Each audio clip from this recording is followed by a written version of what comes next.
Well, hello Abs Nation, dry season na. So ayan, here are some tipid tips para maiwasan natin ang dehydration ngayong dry season.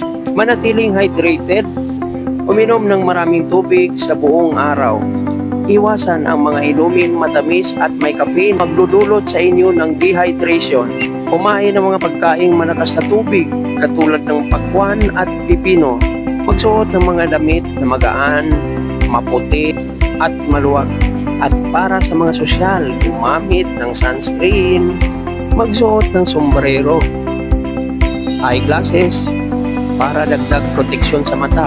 Paano panatilihing malamig ang ating pangangatawan? Manatili sa loob ng bahay. Gumamit ng fan o aircon upang panatilihing malamig ang ating katawan. Maligo at magbabad upang mapababa natin ang temperatura ng ating katawan.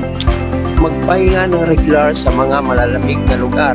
Iwasan ang mga activity na magpapatagal sa inyo o magpapababad sa inyo sa araw.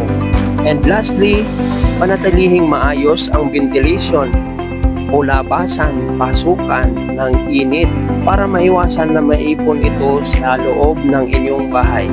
Muli, ito ang inyong lingkod, Abs, and don't forget to subscribe and like my YouTube channel. It's Abs Nation. Maraming salamat.